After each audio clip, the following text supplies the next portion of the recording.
Why don't we get going here with this webinar? I want to welcome everybody today. Thank you for taking time out of your busy work, and hopefully we'll be providing some very good information for you in regard to participating and taking advantage of our funding opportunities that we have at USDA NIFA to support climate change, research, education, and extension.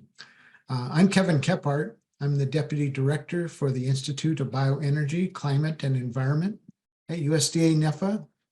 And I have several of the leaders on my team here to cover some of their unique funding opportunities that we hope will provide an excellent opportunity for you in the work that you do.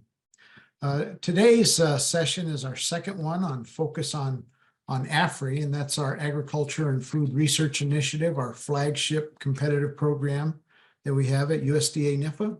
And today we're going to focus on several of our programs that are, some of which are led by our Institute of Bioenergy, Climate, and Environment, including soils, water, microbiomes, those types of things. And so we have some of our staff that are prepared to provide those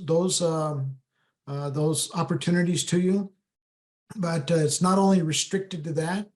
For example, of course, capturing value from development of ecosystem services that we're expecting for adapting to climate smart agriculture and forestry or mitigating greenhouse gases. So we have some things such as social implications and economics on natural resource economics on related topics. And those primarily are led by our Institute of Food Production and Sustainability, IFPS, as we call it in NIFA. So, and then there's also a presentation on a cross-cutting area about collaborative research and extension activities. We call it CARE. And so we'll be getting into that broader cross-cutting area as well. So let's get going with this, and I'll hand it over to Megan O'Rourke, our National Science Liaison for Climate in USDA NIFA. Megan. Hello, I'm Dr. Megan O'Rourke, the National Science Liaison for Climate Change at USDA's National Institute of Food and Agriculture. I co-lead the Climate Change Priority Team. I'd like to welcome you to today's webinar on NIFA's funding opportunities for climate change research, extension, and education put on by our Climate Priority Team. Today, we will go through a series of recordings about the different programs within AFRI where climate change science is relevant. We'll also provide examples of projects that have been funded about climate change in these different AFRI areas. This slide contains contact information for individuals with disabilities to request reasonable accommodations. Language access services will be provided to limited English proficient individuals upon request, and anyone wishing to file a complaint can utilize the phone number, fax number, or postal mailing address listed on the slide.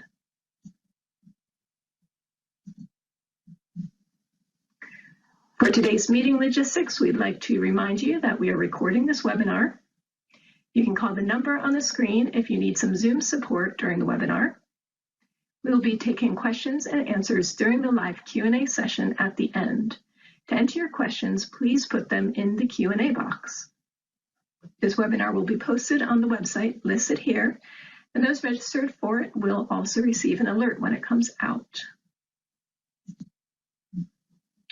This is a third in a series of similar presentations about how climate change science fits in across NIFA's funding portfolio. The first webinar is about non-AFRI funding opportunities related to climate change and is posted at this first link. The second webinar is about AFRI's foundational and applied science programs in addition to those we will describe today, and is posted at the second link. You can also go directly to the webinar recordings by using these QR codes. Both webinars have been indexed so you can jump directly to the specific programs that interest you. This slide lists the different programs within the AFRI Foundational and Applied Sciences RFA that we will be hearing about from our national program leaders today. Hello, I am Sandeep Kumar, National Program Leader within the Division of Environment System. In this presentation, I will provide an overview of the AFRI's Soil Health Program and an example of the funded project which is related to the climate change impacts on the soil health. Soil Health Program's goal is to support research projects that will contribute to foundational and applied research to advance scientific understanding of soil physical and biochemical processes and interactions, and assessment, development, and adoption of models, decision support tools, and new climate smart management conservation practices that will lead to improving or maintaining soil health and productivity while maintaining or improving environmental health in a changing climate and sustainability of our natural resource base. The funding level of this program is up to 750,000 for the standard projects.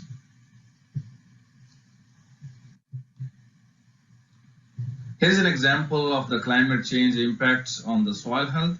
The title of this funded projects is Shifting Precipitation Patterns in the United States, Midwest and Their Influence on Soil Health. Persistent occurrence of extreme droughts and heavy rainfalls in Midwest is expected to influence the crop performance and the soil characteristics. This recently funded project will evaluate the influence of anticipated rainfall shifts and occasional extreme droughts on soil health in 3 major Midwest row crops.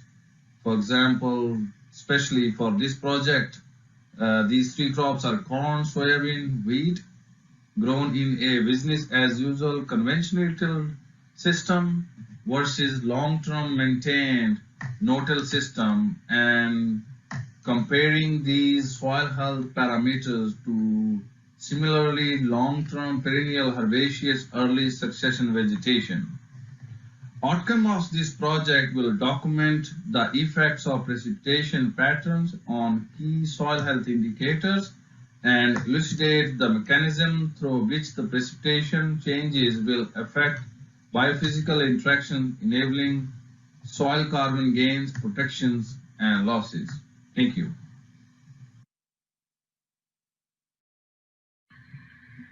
Hello, I'm Sandeep Kumar, National Program Leader within the Division of Environmental Systems. In this presentation, I will provide an overview of AFRI's Agricultural Microbiomes in Plant Systems and Natural Resources Program. I will also provide an example of the recently funded project which is related to the climate change impacts on agricultural microbiomes in plant systems and natural resources. Research supported by this program will help fill major knowledge gaps in characterizing agricultural microbiomes and microbiome functions across agriculture production systems and natural resources through cross-cutting projects. Applications submitted to this program must address one of the following: characterize molecular mechanism and signal exchange involved in microbiome assembly and interactions in various environments, and functionally characterize microbiomes and microbiome metabolites in conferring specific host phenotypes such as disease resistance or drought tolerance, optimization of environmental processes such as water uptake, nutrient cycling, or carbon sequestration. Funding level in this program, we provide up to $850,000 for the standard projects.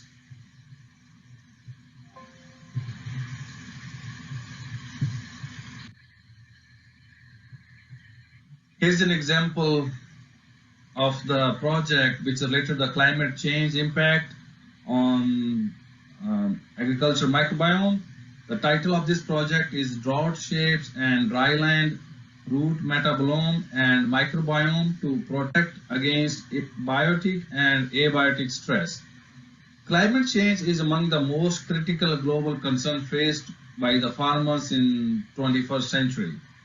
Rhizosphere microbial communities positively influence plant fitness and offer much potential for improving crop resilience to drought and diseases. The goal of this funded project is to understand how water stress and crop monoculture shape the interactions between plants, microbial communities, and soil-borne pathogens. The outcome of this project by the end of the project years will characterize cellular pathways, physiological responses, and selective forces underlying the establishment of plant microbe interactions under water stress conditions, and will help predict how climate change can impact the productivity of agroecosystems worldwide. Thank you. My name is Jim Dobrovolsky, and I'm National Program Leader for Water and Natural Resources with the Institute of Bioenergy, Climate, and Environment as part of USDA's NIFA. And today I'm going to talk about water quantity and quality, the program that is numbered A1411. It is the water program in the AFRI RFA. USDA NIFA will provide competitive support to improve water science, management and technologies, water conservation and water use efficiency, promote common data exchange formats and access to data for decision-making, improve forecasting and model water-related systems, and promote technology adoption and behavior change by producers, land managers, and decision makers. This program, the A411 program, addresses our commitment to reduce the fresh water used for irrigation and the nutrient demand for maximum crop production while retaining appropriate soil health, protecting water quality, and eliminating accelerated erosion from farm fields. Funded projects are expected to help conserve surface and groundwater quantity and/or manage water quality through the research of agroecosystems in the context of climate change. Projects can be designed as research only and integrated across research, education, and/or extension. And now I'd like to speak to one of our funded projects. It's called AirTime, A-E-R-T-I-M-E. That's the name of the project, Calibrating Alternate Wetting and Drying Irrigation Timing for Texas Rice. This project, integrated over research and extension, is producing a strategy to achieve the right balance of improved water use efficiency, greenhouse gas emission reduction, nutrient use efficiency, and yield goal maintenance using alternate wetting and drying.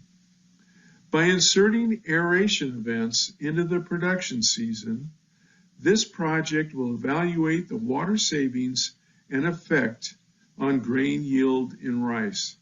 The long-term goal of the project is to increase adoption of water-saving practices in Texas and arm rice producers with real knowledge of their impact on climate change mitigation. Specifically, project effects evaluated will be emissions of the greenhouse gases methane, carbon dioxide, and nitrous oxide, nitrogen fertilizer chemical transformations, soil carbon, rice grain yield and quality, and changes in pest pressure. Small plot and on-farm field scale research are both employed to develop new information on water savings and the greenhouse gas reductions. Extension objectives include the outreach engagement of rice producers, holding field days at research centers, and transferring research outcomes.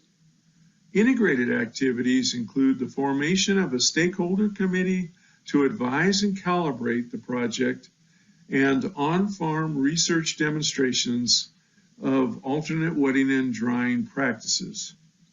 improved water use efficiency and economic outcomes for water and climate-smart rice producers are the outcomes they seek. Thank you very much.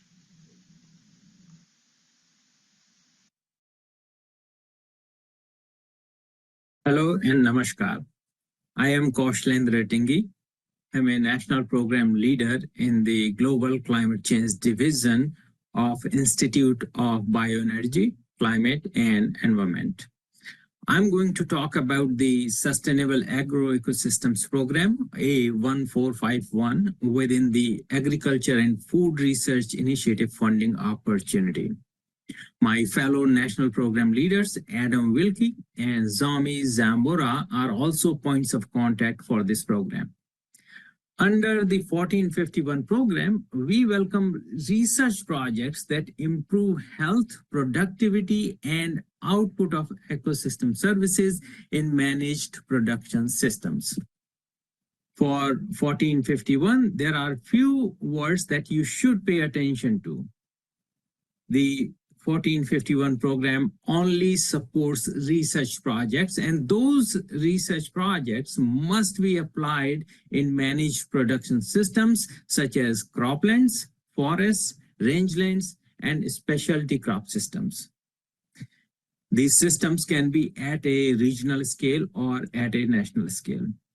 Now, various stresses affect these systems, including climate change, pests, pathogens, invasive plants, and other environmental pressures.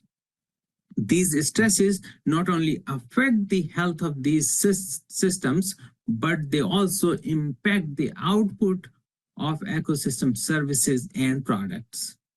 So NIFA welcomes all applied research ideas that evaluate the effectiveness of innovative management or conservation practices on the system health and output of services and products.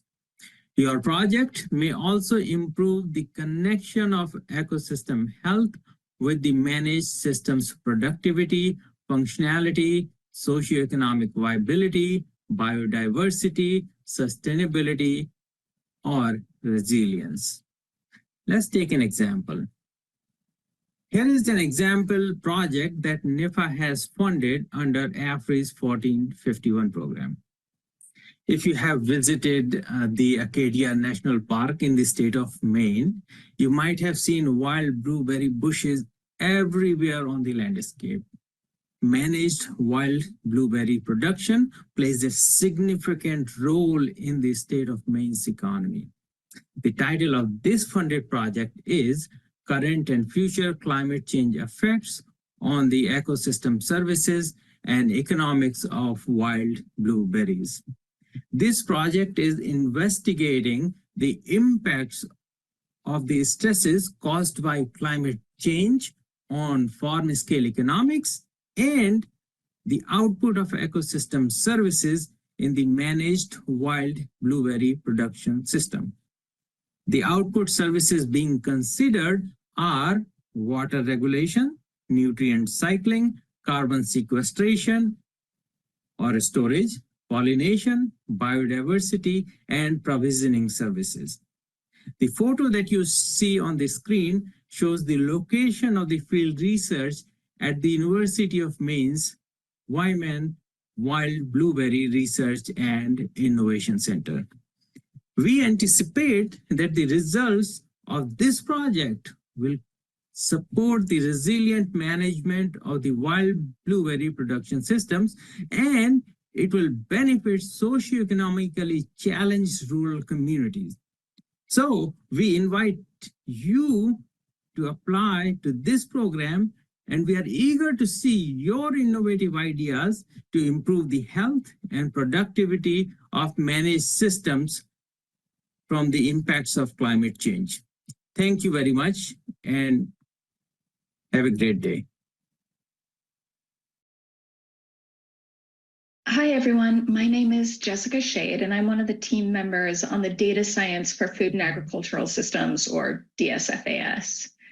DSFAS is a foundational and applied science, agriculture, and food research initiative program, which focuses on the intersections between data science or AI and agricultural areas in order to enable systems and communities to effectively use data, improve resource management, and integrate new technologies and approaches to further U.S. and agriculture, food and agriculture enterprises. The central tenet of this program is that projects need to be equally well grounded in agricultural sciences and in data science or AI, with high relevance and innovation in both areas. Like all AFRI programs, the projects also need to focus on at least one of the 6 AFRI priority areas that you can find on the AFRI website. And I wanted to highlight a new project type that we started including in the RFA a couple of years ago, the Climate Modeling Coordinated Innovation Network. Coordinated innovation networks address the need for a multidisciplinary, multi-sector, or multifunctional project that wouldn't be possible without collaboration among the specific participating entities or individuals. The Climate Modeling Coordinated Innovation Network is for creative, novel projects that meet the overall goals of advancing both climate modeling for food and agriculture and data science or AI areas.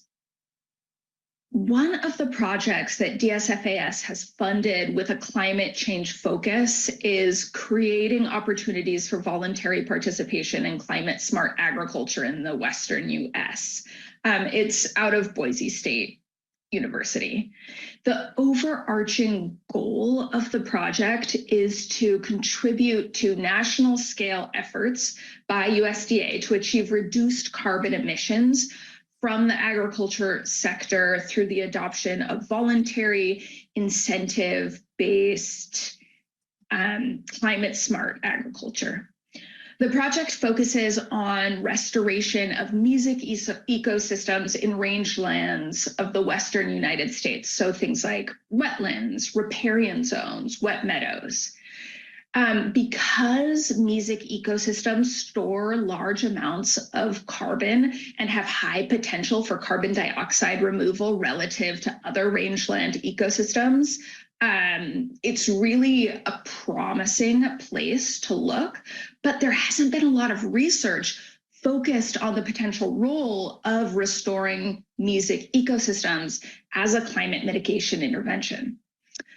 This project fills that gap by 1, developing satellite-based workflows for monitoring climate smart restoration in music ecosystems, 2, producing time series maps of climate adaptation, climate mitigation, and essential biodiversity habitat in music ecosystems, as well as the economic value of stored carbon.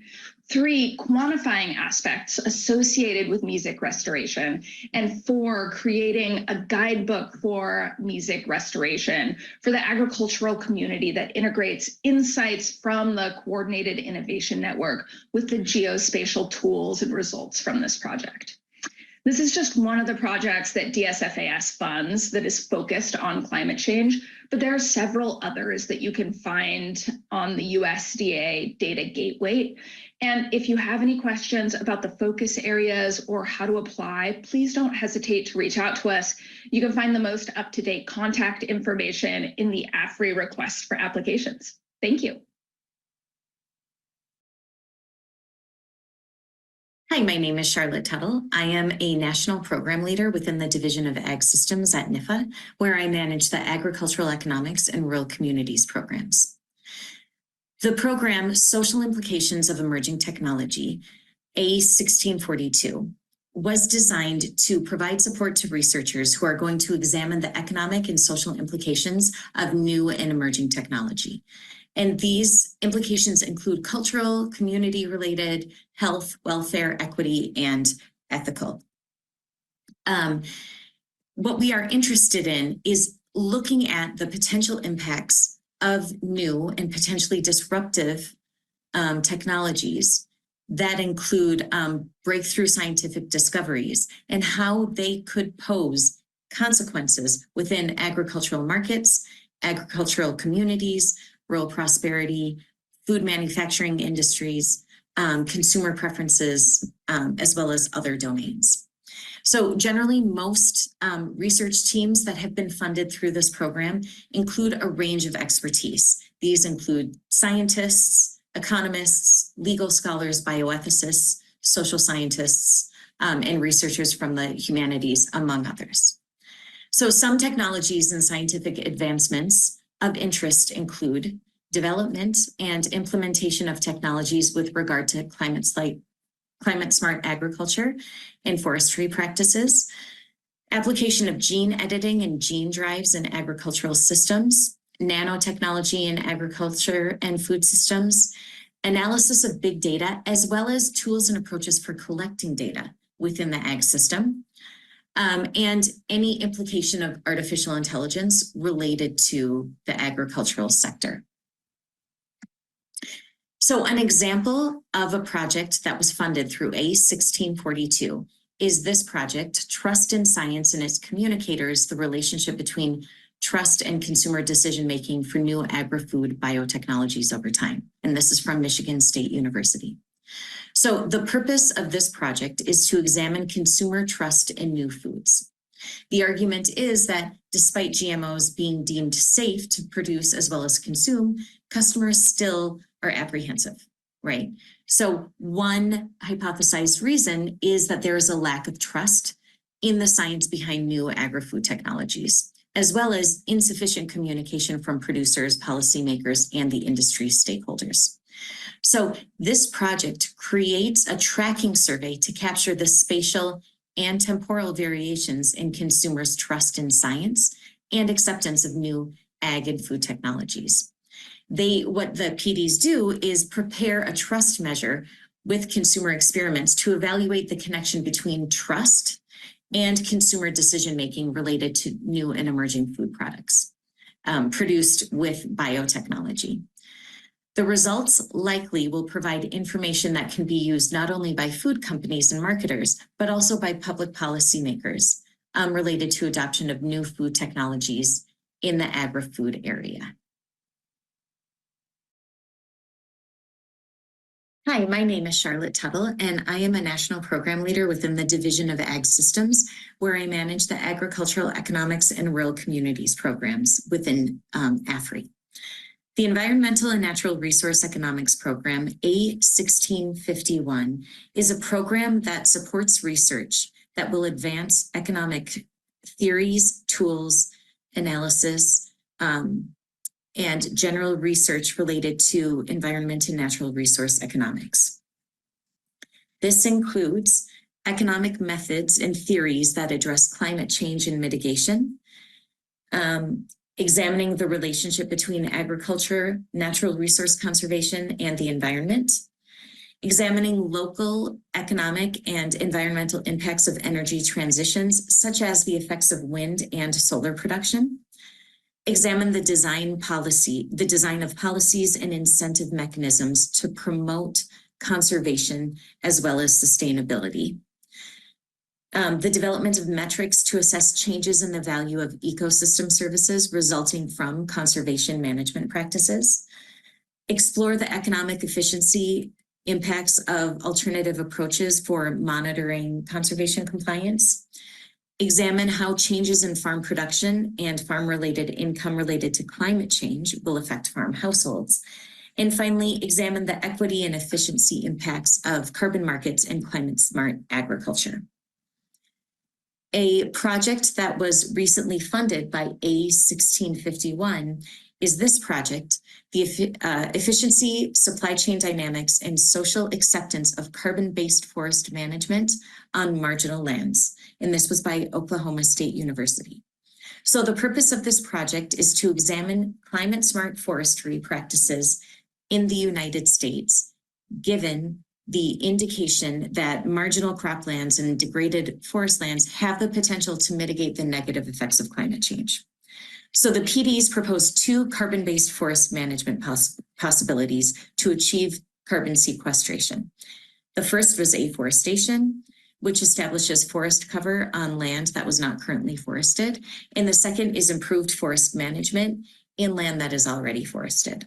So to do this, the PDs use stochastic frontier analysis to compare technical and economic efficiencies between different carbon-based forest management alternatives in marginal lands as well as in degraded forest lands in Oklahoma.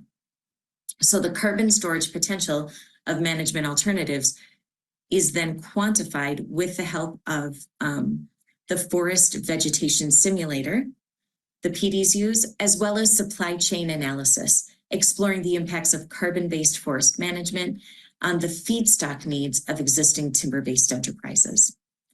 Finally, the PDs will administer a survey instrument to explore how social acceptance of carbon-based forest management is shaped by attitudes, perceived norms, and behavioral control of landowners. My name is Jim Dobrovolsky, and I am National Program Leader for Water and Natural Resources in the Institute for Bioenergy, Climate, and Environment with USDA NIFA. And today we're going to talk about the Critical Agriculture Research and Extension Program, or CARE. The program number is A1701. This program area addresses critical challenges and opportunities that research and extension together can address to improve our nation's agricultural and food systems. Despite prior investments in basic and applied research, critical problems continue to impede the efficient production of agriculturally important plants and animals. For producing safe and nutritious foods, and to meet environmental challenges for agriculture, including climate change. Funded projects are expected to produce results that lead to practices, tools, and technologies, for example, climate smart based, that are rapidly adopted by end users. Projects based on indigenous traditional ecological knowledge are appropriate for this program area priority. This program area priority is designed to support integrated activities based on rigorous research combined with effective expansion. And I'd like to speak about one of our funded projects entitled Opening Up the Window of Opportunity for Liquid Manure Application in Northern Increasingly Unpredictable Climates. So the traditional windows of opportunity for manure application in Minnesota, both fall and spring, have become increasingly shorter in the past few years due to an increasing trend of wet weather during this time frame, keeping farmers out of the fields. There is a critical need to open up the window of opportunity for manure application as climate change continues to drive unpredictable weather patterns. One opportunity is using liquid manure as a side-dressed nitrogen source for corn so that it can be applied in the summer and used immediately by a growing crop. Preliminary research has shown that this is feasible, but more information and outreach is needed to fine-tune the practice and to rapidly increase knowledge and short-term outcomes and adoption, which are medium-term outcomes, of side-dressing corn with liquid manure. Specifically, this research team aims to establish a stakeholder group to guide their research questions and educational efforts, conduct field experiments to inform the creation of a best management practice or more, and a toolbox, and deliver demonstration or educational experiences to increase awareness of equipment and techniques used for side dressing manure. Research projects will evaluate the impact of side dressing manure into corn on corn yields as well as soybean yields in the following year and assess what corn growth stage is optimal for side dressing manure with a drag line system. Thank you very much. Well, welcome back, everybody. We are going to proceed with the program with our question and answer period. I think what I really liked so far about the program was just getting these direct examples of, how climate change fits in across the portfolio. It's not just a single function. We don't see it pigeonholed into a specific area. We really see that climate change, both mitigation and adaptation, fits across a whole suite of existing programs that we have throughout NIFA. And so what we have now is we want to open this up to question and answer. We are joined by a few of our national program leaders who I'd like to introduce right now. So first of all, we have Dr. Jamora. Would you just please introduce yourself and tell us which programs that you manage? Okay, so I am Jomi Zamora. I am a national program leader here in NIFA. I co-manage the A1451 Sustainable Agroecosystem Program, as well as the Soil Health Program in the IDEAS program, which is a cross-cutting program on animal interdisciplinary science program. Thank you. Dr. Ganguly. Hi, everyone. I'm a national program leader in the Division of Global Climate. I provide leadership on a handful of our climate-related programs, as well as our Sustainable Agricultural Systems program. And the other climate-related programs are Rapid Response to Extreme Weather and the Climate Hub Partnership Program. Thank you, Dr. Wilkie. Adam, I'm going to jump to Dr. Tuttle, and we'll get back to you if we can figure out the equipment. Hi, my name is Charlotte Tuttle, and I manage the agricultural economics programs at NIFA, which are mainly AFRI programs. Great, thank you.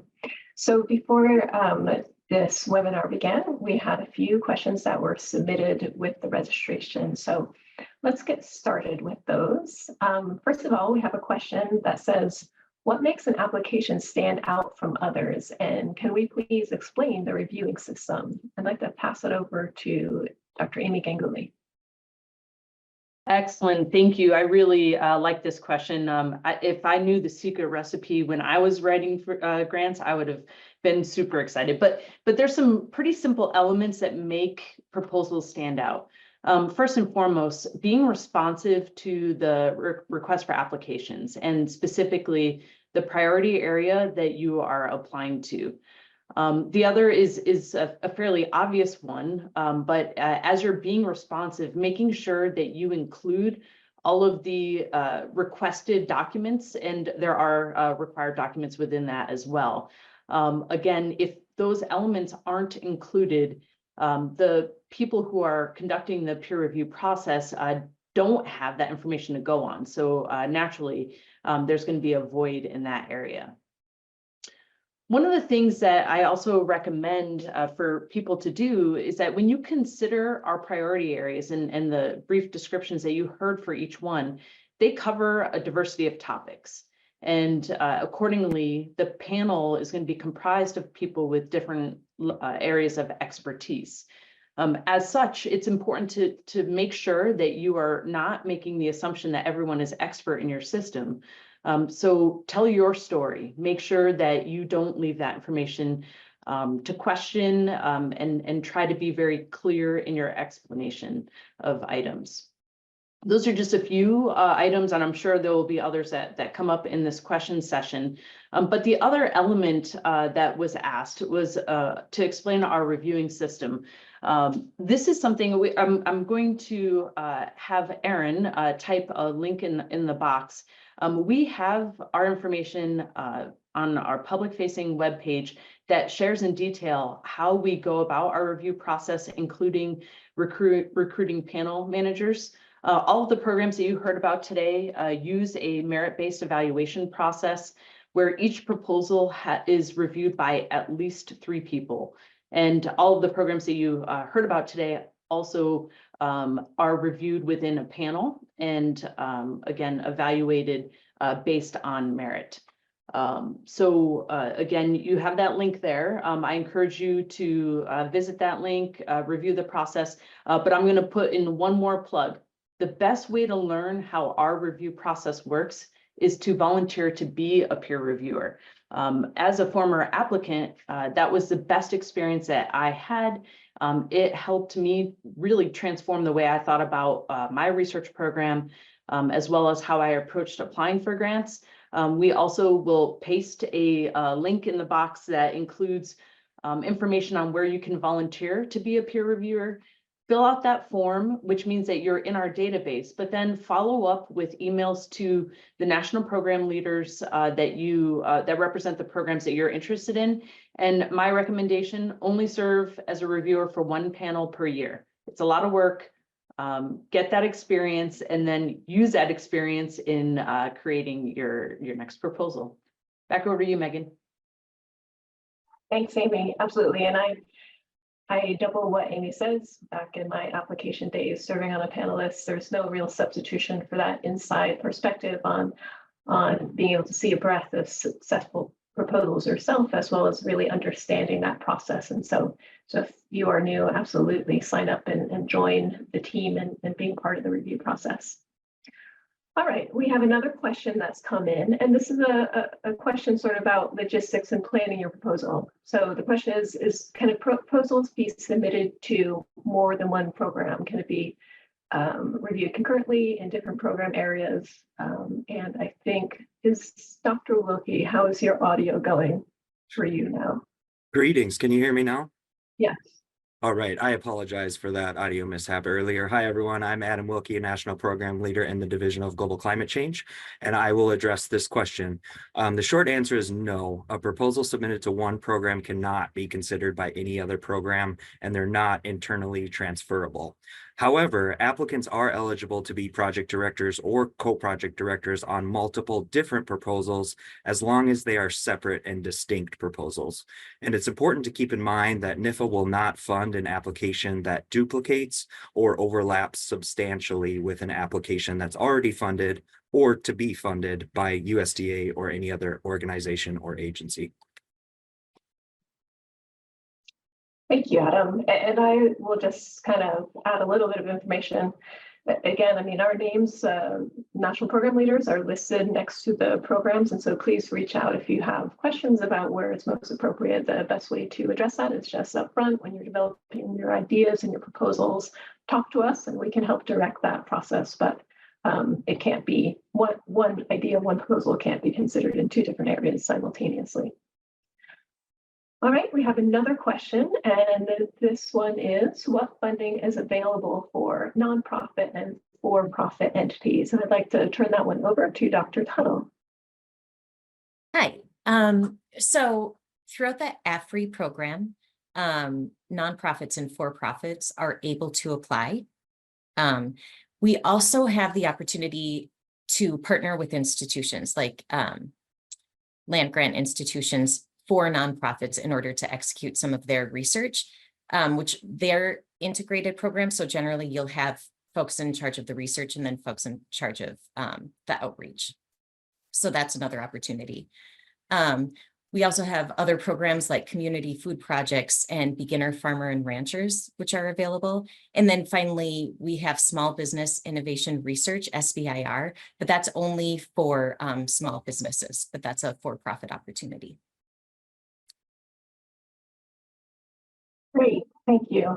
Yeah, I think it can be a misperception that we only fund universities. Our programs are diverse and go well beyond that, but it is a matter of kind of sifting through the various programs and figuring out what is the right fit for you and your organization.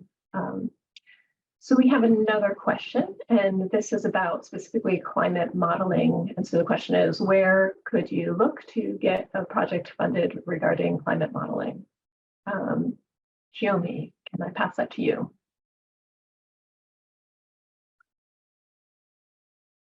Again, good afternoon. I am Jiomi Zamora, National Program Leader in the Environmental Systems Division of IBCE. Well, with respect to the question related where to submit projects related to modeling, obviously, there's a lot of programs right now in AFRI that you could check on it in terms of the modeling idea. Some of these programs include A1451, the Sustainable Agroecosystem Program. The other one, which is the Soil Health Program. We support modeling related research in that area as well. And Dr. Shade earlier also mentioned about the data science and food and agriculture for food and agricultural systems. And I believe that A14, the water program also supports modeling work, and the SAS program, the Sustainable Agricultural System programs, also supports several modeling works. It really depends on the topics that you are going to be working on. So I encourage you to connect with the national program leaders to find out if your idea fits well into their specific program. And perhaps I could ask Dr. Ganguly to provide more insight of how modeling works well in the SAS program. Ami? Thank you. Yeah, and you listed a handful of programs that undoubtedly fit very well. As you can see in the chat box, we're presenting you with a lot of links that are helpful. I highly recommend that you download those links as we near the end of our presentation, but we're going to throw one more at you right now, which is a tool that we have that is very useful. It's called our enterprise search. Some people in the past have called it the NIFA data gateway. One of the things that I recommend to people is if you're not really sure where a certain project or a theme might fit, is do a deep dive on what we're currently funding, right? And if you were to search on modeling and climate or a variety of terms in this search and narrow it appropriately, you can actually identify which programs these projects have been submitted and funded from. So that's an excellent tip. The other thing I would like for people to consider is that we all have certain areas of our work that we specialize in, and it's very tempting to say, I do this, what is the one program that I should submit to? I encourage you to take a look at our RFAs, our request for applications, a little bit differently. Look at those descriptions very carefully and recognize that we're asking people to do something specific. And all of that aligns with our administration's priorities and our strategic plan. And so think a little bit more broadly, then talk to the program contacts that are listed in the request for applications. So yeah, that great question. Thanks, Amy and Jimmy. I think climate modeling is sort of like this whole concept of climate change, in that it is sort of cross-cutting and it can apply to many different program areas. And so it's, again, one where I think it's really important to develop your specific ideas and then reach out to us, and we can help direct where the most appropriate fit can be. So thank you. Let's see, we have another one coming up that I think is interesting, and it's about our working and funding internationally. So we have a question about, do we partner or fund nonprofits working internationally? Does anybody want to step in there? Maybe Amy? Yeah, I'm happy to. So there's two parts of that question. First, I'm going to deal with the international component. We do support international work, but not international work alone. The best way to think about it is that if you have an international component to your work, think about how does that work also impact U.S. agriculture, right? All of our funding comes with that as a core element of our mission. And so think of those international activities as one way to guide you in that respect. We also do have a couple of opportunities to partner for some international opportunities. I'm thinking of our partnerships with Ireland, as well as some other programs. The second part of that element, eligibility. So if you're a nonprofit organization, the important thing to note is which types of programs you're eligible to apply to. And generally speaking, as a lead, as the lead institution. And I believe that we touched on eligibility before. If not, I'll get that link so that it's clearly laid out. And again, once you have that question, contact the program officers for that program, and they can clarify for that for you. Great, thank you so much, Amy. Appreciate it. And we have a link that's going into our chat about international partnerships specifically also. We have another question, and this one relates to farmer participation in our programs. And so this one is an anonymous comment / question, kind of excited about climate change opportunities. And the question is, are these opportunities open to small beginning farmers dedicated to improving ag systems? So what do we have? What do we have for small beginning farmer programs? Would anybody like to take this, or maybe I can call on Adam? Yeah, I can share a few remarks. Some programs that come to mind first, we didn't touch on this webinar, but maybe of interest to the attendees. One is BFRDP, that's the Beginning Farmers and Ranchers Development Program.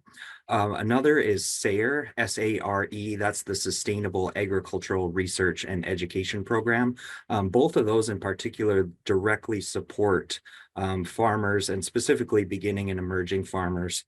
But I do want to note also within the AFRI program, farmers are eligible as primary applicants for single function projects, for example, research only. Private individuals and organizations are eligible to apply. The distinction in project type is for integrated projects. The lead institution of that needs to be a college or university or Hispanic serving agricultural institution. But for many of the programs we've mentioned today, farmers are eligible participants and also in some cases eligible lead applicants. And happy for any of my colleagues to share additional remarks.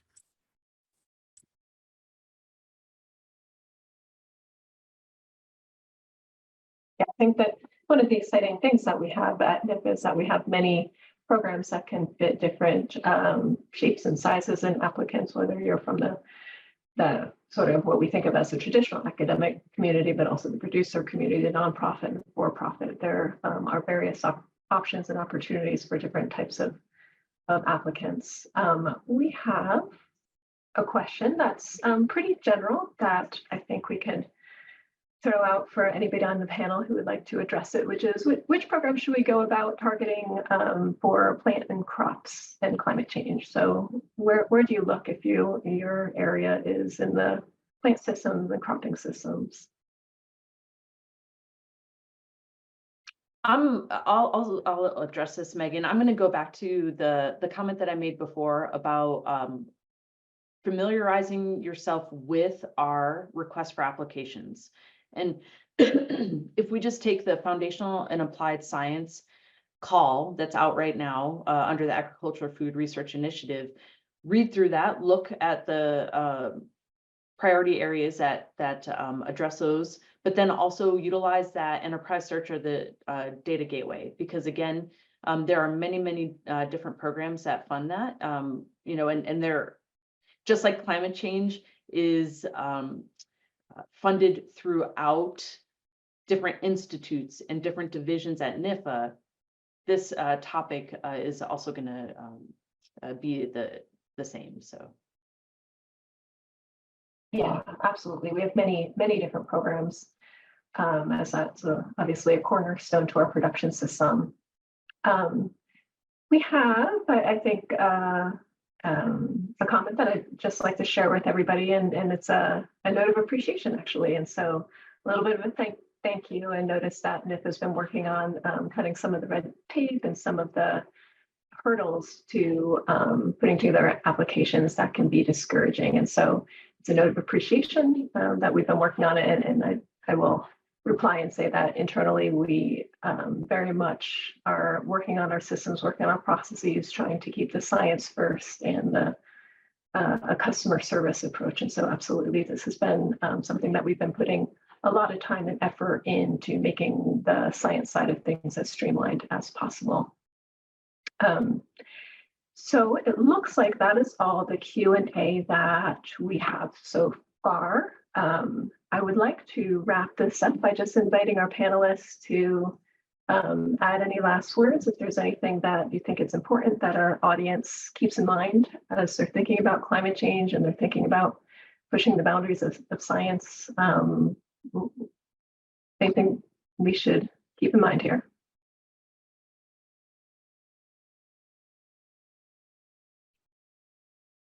I just would encourage you, be responsive and have fun, right? This is a really exciting aspect of what you might be doing as an academic or in your whatever position you might be in. And you know, working in the climate change arena, there's just a lot of opportunity right now. It's a real important focus of the USDA and NIFA. And so you'll see many places, I believe many places where your work can fit. I'm really excited that we're able to share as many resources that we've been able to share with you in the chat. This is, you know, really speaks to, as Megan touched on, how we are trying to improve our communication and be very transparent of the process that's going forward. And I'll just highlight the most recent link that was posted is hot off the press. It's NIFA's new application development guide. So for 2024, check it out, a lot of useful information. So thank you for joining today and best of luck. And Yeah, Megan, go ahead, Jomi. I just would like to emphasize as well that we are here as your resource as well. So don't hesitate to reach out to us, to any one of the program contacts listed in the RFA. So we are here to guide you. Yep. Jomi, that's exactly what I was going to say. Please reach out to us early and often. Anyone you've seen on the screen or listed in the RFA. We refer to these as fit to program discussions with applicants, and we love doing this. So we look forward to hearing from you. Thank you. Yeah, thank you, everybody. And thank you for those of you who've been able to join our webinar today. It will be posted online, and we are very excited to be able to bring this webinar to you and to really just be part of the system looking at new solutions to climate change and being part of creating a more resilient agriculture and food system. And so thank you so much, and please be in touch with us.